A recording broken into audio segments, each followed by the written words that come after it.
郭玲麗議員唔該。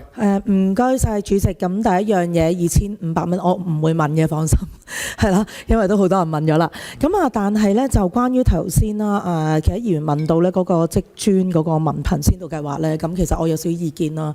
咁因為喺嗰度即係162嗰度啦。咁因為其實我自己咧已經係幫好多學校咧推咗一啲微證書課程，咁包括一啲嘅試藝師啦、現代水產養殖啦、護理課程啦等等已經落晒地啦。咁點解咧教育局都仲咁慢呢？咁如果你哋有需要嘅，我都覺得可以即係大家去多啲交流。咁睇一睇咧點樣可以落地，令到件事可以推得快啲。因為我真係覺得有少少慢，係相對嚟講。其實我主要想問咧就係關於咧就EDB 006嗰度特教嗰度。咁特教嗰度咧其實大家都好關注啦。其實有好多主流嘅學校啦，咁亦都其實用咗好多我哋嘅資源。我都知道咧，其實有唔少咧一啲嘅家長咧都其實佢哋願意用一啲嘅影子老師咧，係進入學校地去做嘅。但係喺而家現時咧，我就係見到咧，就我哋又唔夠人，但係咧學校咧又都有拒絕，特別係官校係淨拒絕一啲嘅影子老師入校添。會唔會呢一度咧，你都可以調整一下啲嘅政策，令到我哋嘅資源可以用得更加好，亦都係可以咧處理到更加多嘅一啲嘅即係特殊學校一啲嘅支援啦，或者特殊學生主流嗰度。另外咧係053同埋083啦，就係關於呢個輔導或者精神健康第三輪機制。其實頭先咧都有議員問到輔導師，即係我哋而家講輔導師啦，已經係輔導師嘅。其實佢哋角色崗位咧，啱啱咧4月6號咧就有啱啱辯論啦，亦都係有報紙度出到，連學生佢哋喺研究下面都發現到社工同埋輔導師咧嘅角色崗位完全唔同㗎。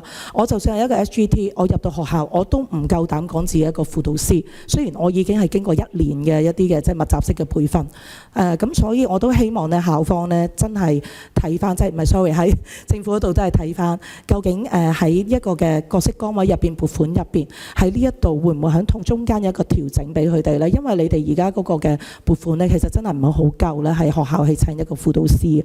咁另外咧就係3層應執機制嗰度咧，就第2層咧就係我所講嘅，其實輔導師、輔導員或者我哋呢啲嘅係輔導嘅工作深層次地去處理嘅。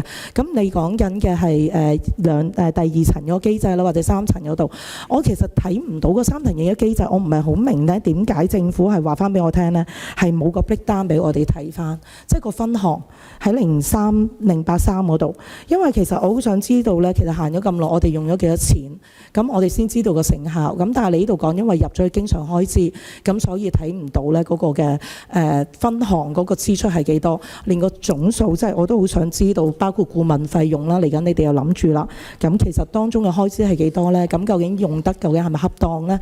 咁如果你哋冇相關嘅數字嘅，其實我哋都好難去睇翻你哋即係我哋作為議員去監察翻，其實我哋嘅政策同開支究竟係咪合理咯？唔該晒，主席。嗱，因為都3分幾鐘啦。嗱，我建議咁啦，局方可能局長你集中一個方向答咗佢，其餘嘅你可能後面補充書面翻，因為頭先仲有幾個同事後面都等住要睇住啲時間，好嘛？唔該，局長，你揀一個去答咗佢先。或者簡單講呢個3層應急嗰個點解冇呢個分項數字？其實應急嘅意思正正係我哋係從而家我哋用即係現有嘅資源嗰度去抽調出嚟，咁所以咧就唔係話特登獨立去分項去進行。咁所以我哋每一個唔同嘅部門咧都係喺我哋現有嘅資源嗰度去擠出嚟，係去特別咧係照顧同學呢一方面嘅需要。唔該，主席。